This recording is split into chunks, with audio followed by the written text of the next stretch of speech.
Първо обаче да проследим изпълнението на глави удар. Ето го и центрирането. Кратко разбъркване. Това може би ще бъде първата възможност. Позабави се Шпино. Сега е дублиран удар и спасяване с пета.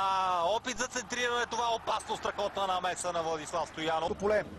Засилва се Иван Стоянов, удар. Още стигнали до тази топка, прави го, вадия много добре, възможност за Лудогорец, разбъркване и какъв шанс бе пропиляно от Роман Безяк. Това, че техните любимци играят добре, това е неприятно. Добре, че това подхлъзна се футболист на Лудогорец, изстрел, спасяване на Владислав Стоянов. За топката Христо Златински, той умее да изпълнява добре, преки свободни удари, изстрел, топката тупна коварно пред вратаря и това е гол! Гол за Лудогорец в 65-та минута. Колко сладка е тази минута, ако кара топката в неговата мрежа. Вижте още веднъж. Радост за Лудогорец, много неубедителен Путноцки и Теро Мантула просто чукна топката под неговия плонж. Да видим това изпълнение, трябва да боксира Владислав Стоянов, прави го. Ай, това е Дуспа. Какво прави главният съдия Тейлър? Дали имаше задържане в наказателното поле? Веднъж ситуацията. Не може да се види от тук какво се случи. Тази Дуспа, изстрел и спасяване на Владислав Стоянов. Ето, това е големия вратар. Чудо нападателя.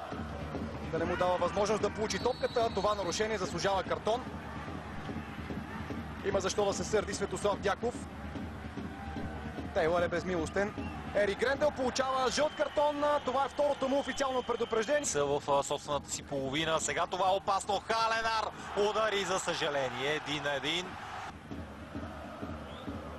Имаше достатъчно време да овладее топката и от място да я изпрати към вратата на Владислав Стоянов. Струва ми се, че българският вратар може би трябваше да се намеси по-добре, макар шута на Халенар да беше топовен. От място сега обаче възможност за Лудогорец и това трябва да е Дуспа. Да видим обаче какво е решението. Жълт картон. Не трябва да се отчаиват футболистите на петък. Сега обаче Владислав Стоянов излиза, напуска своята гол линия. Какво е това, само да не е Дуспа? Но по реакцията на Владислав Стоянов, главният съдия маркира 11 метров наказателен удар. Защо му трябваше на Владислав Стоянов да излиза в тази ситуация? Вижте още веднъж и Козмин Моци и Теро Мантула щяха да затворят футболиста на Слован Братислава. За съжаление, този безкомпромисен шут на Халенар прави резултата 2-1 и немислимото се случи.